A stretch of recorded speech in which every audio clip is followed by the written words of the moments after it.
YouTube, what's up everyone? Today we're going to take a look at what I think is the best Titan build this season. I've been running this build for a little bit now and I absolutely fell in love with it. The way that it keeps me alive and allows me to dish out bonus damage is incredible. And the bonus is it actually synergizes with your teammates. Let's jump right into the build. You do need the exotic legs, the Path of the Burning Steps for this to work, but they're easy to get if you're around 1320 power and farm the Legend Lost Sector that drops them. So for this build, we're going to be running Middle Tree Sunbreaker, being that it has the throwing hammer, which got buffed this season. And as long as you retrieve the hammer, you have unlimited powered melees. You also want to be using fusion grenades just for the simple fact that they explode, and that will come into play a little bit later in the build. For armor, let's start at the top and work our way down. On your helmet, you want to have 2 copies of the hands-on mod and 1 copy of your melee well maker. This will drop elemental wells on powered melee kills and will give you super energy at the same time. Now next for your arms, this is a tricky one. It all depends on what encounter that you're running. For most encounters that don't have a champion, you can run explosive well maker and impact induction. Impact induction gives grenade cooldown on melee kills, and explosive well maker spawns solar wells when you rapidly defeat enemies with explosive damage. That's where the fusion grenade comes into play. If you're running encounters with champions, you want to swap out impact induction with whatever champion mod that you need. Also, you don't need fusion rifle loader, but it does help, and you should be running fusions this season. All right, on your chest, you only want to have the elemental charge on.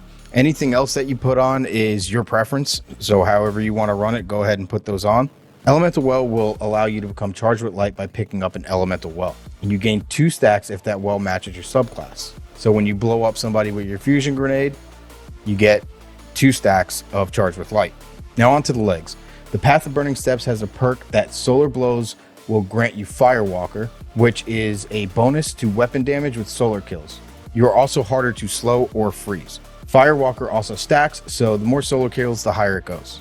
So the 2 mods that you want to equip are Recuperation, which heals you when you pick up an orb of power, and High Energy Fire, which grants you bonus damage while you are charged with light.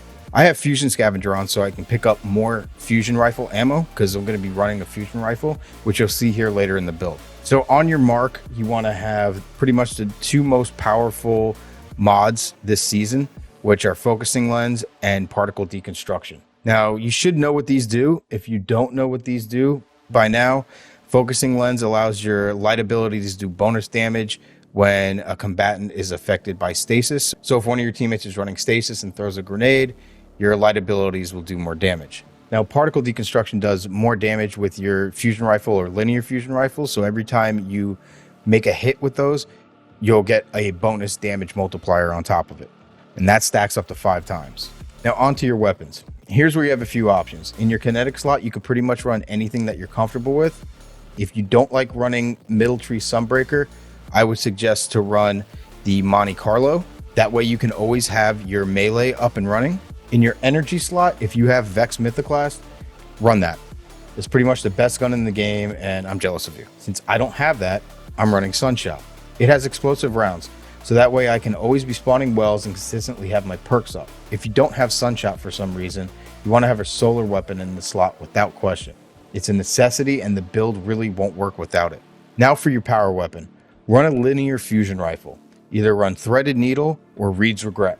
Those are the best in slot and dish out a ton of damage to bosses and majors. If you're not running an exotic in any of the other 2 slots, run Sleeper Simulant. That's it for all the equipment for the build.